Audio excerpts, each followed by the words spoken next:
Good morning, everybody. Matt Moda here to give you my favorite NFL player prop picks. We're talking Black Friday, Bears versus Eagles. I'm just going to have one player prop for you guys to lock in for this game. One play that I do really like. I think it's a good look, but just going to have the one, and then I'll walk through my leans at the end as well. Of course, before we get into that, because I am recording this on Friday morning, I can recap Thanksgiving, which was great. I cannot stress how badly I needed a day like this. We were one Mark Andrews touchdown away from completely sweeping the slate, but I will gladly take a 4-1 day. Could have laddered a lot of these plays.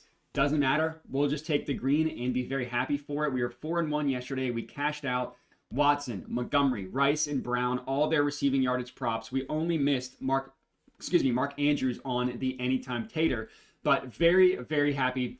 Very pleased with how yesterday went. A couple more days like yesterday, and don't look now, but we will get ourselves into the green on the year. Obviously, we are not there yet, but we are on our way. After just a terrible first 9 weeks of the season, since week 10, we're up about 6.5 units. Now, 6.5 units to go to still get ourselves in the green, but still very pleased with the way that yesterday went, and honestly, the way that the last couple weeks have been after just a horrific start to the season. So one play for you guys to lock in. We'll talk about it. Just make sure to like the video, comment, subscribe, all that good stuff. Obviously, happy holidays and all that stuff.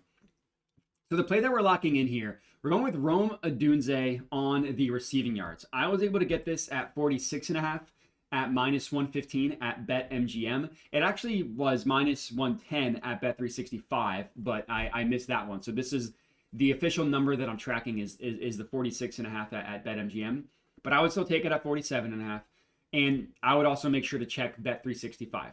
So here's this thing with Rome. He's very, very hit or miss. As you can tell, the 47.5 number, 6 of 11 games on the year, which is really 6 of his last 10 because he missed it the first week of the year. But what I really like is that the targets for him are consistent. He had one really, really bad game. He had only 3 targets and he had no receptions in this game. But even if you take that game into consideration and you look at every game he has played this year, you look at his targets, he's averaging 7.5 targets per game, which is fantastic. That's really, really good. And this was the only game, and you can do all this on Props Madness, which is what you see me using on the screen here. That game against the Bengals was the only game in which he had fewer than 5 targets. Every other game, he's had 5 or more targets. And only one game has he had fewer, I should say one additional game, so 2 total games, where he had fewer than 6 targets. So he's very, very heavily targeted. And obviously, when you're getting more targets, you're going to get more yards. But you look at the games in which he's had 6 or more targets, quickly goes up to going over in 6 of 9 games, which is very nice. He's averaging 69 receiving yards, which is very nice. And it's just much more consistent. So I do think that the targets are going to be there for Rome Odunze. And, the Eagles defense, they had 2 awesome weeks against the Packers and the Lions, 1 down week last week against the Cowboys, but you consistently see them get hit up by wide receiver 2s, right? And that's because their second cornerback spot is much, much weaker. Now, Rome Odunze is not the wide receiver 2 on the Bears. Obviously, he's the wide receiver 1, but they have enough guys between DJ Moore and Luther Burden, even Olamide Zaccheaus. I mean, granted, he isn't used as much anymore. So I don't think Rome Odunze, basically what I'm saying here is I don't think he's going to get shadowed by Quinion Mitchell, who is their Eagles cornerback 1, who's fantastic. Their cornerback 2 slot, that's who you can take advantage of. And that's what happened with George Pickens. You move him around the formation, you get him going on deep targets, 146 yards. Jameson Williams, in a game in which the Lions could not do anything on offense, had 88 receiving yards because you get him going on these crossing routes against the cornerback 2. Against the Packers, a game in which they couldn't do anything, both Wicks and Watson hit their receiving yardage prop. And Watson was really close to having a huge day. He had one really deep target that was a bad ball by Love where he was open. So the Eagles defense is not really anything I'm scared of. The Bears move Rome Odunze around enough. If he only lined up on the left side, then I'll be a little bit nervous, but that's not the case. The only spot the Eagles defense is weak is their cornerback 2 slot, and Rome will see that player enough. And the Eagles are also missing a starting safety, and their other starting safeties banged up. I don't necessarily know who that specifically is going to benefit. I just think it makes that passing defense not as good as we have seen. So that's where I'm going with Rome Odunze. It's a really low number for a wide receiver who's getting the most targets. I know I'm kind of talking about him as a wide receiver 1, wide receiver 2, but he's getting the most targets. But he's not like somebody like CeeDee Lamb, who's going to be he's going to be shadowed by Quinyon Mitchell. And Amon-Ra St. Brown moved enough in this formation, so that wasn't really anything to do with Quinyon. So I like the look on Rome Odunze. That's the only official play that we are locking in. 46.5 receiving yards, minus 115 odds at BetMGM. That's our only official play here.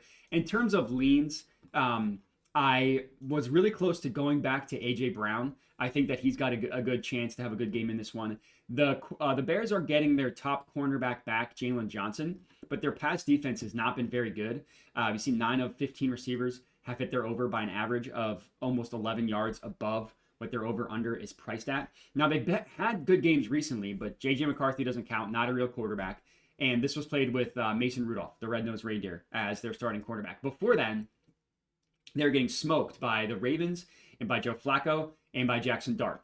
The Eagles' offense is so inconsistent that it's really hard to trust. Like, are they going to be able to get it going or not? But they lost last week. The Cowboys are on their heels, so I don't think they're going to be able to play as unaggressive, whatever the word I'm looking for, as they have been.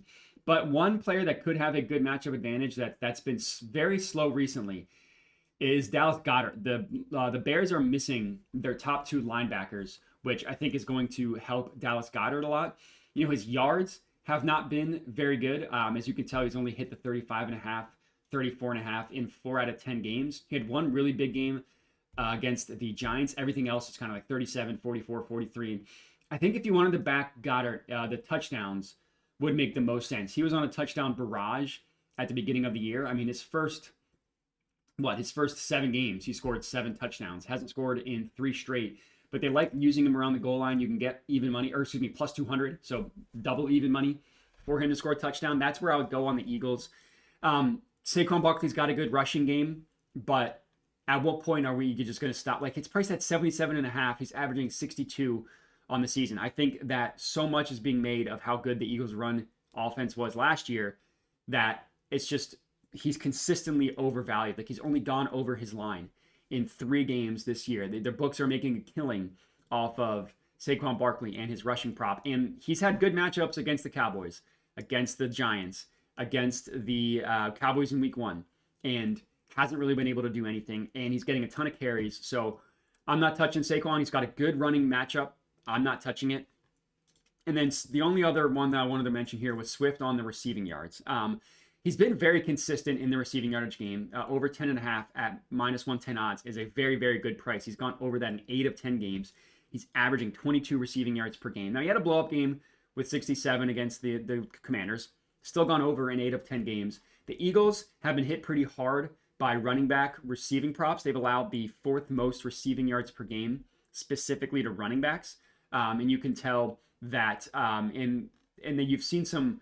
So they don't have Jahmyr Gibbs listed. He had a huge game against them. It's been better recently, but before then you saw a bunch of guys, Kyron and Rashad White and R.J. Harvey and J.K. Dobbins, all hit their receiving prop over. I think that DeAndre Swift could be used out of the backfield as Monangai is used more as a pure runner. Swift more of like the Jahmyr Gibbs scat back type role. So if I was I know I kind of talked through a lot. Obviously, the only official play that we are on is the Rome Odunze receiving yards. If I had to add another play, it honestly probably would be Swift receiving yards as my second favorite play. And then it'd probably be Goddard either on the touchdown or the receiving yards as my third favorite play. But, 3 plays in one game is a little bit scary. There's only one game tonight. So I don't have the option of playing 3 or 2 in this game and then 1 in the other or anything like that. So I'm just sticking with the Rome Odunze. If he has a good game, we'll continue this nice run that we are on over the last couple weeks. So let's hope that happens. Appreciate everybody for watching. Hope you had a good holiday. Hope you have a good weekend. Make sure to like the video, comment, subscribe, all that good stuff, and have a good one.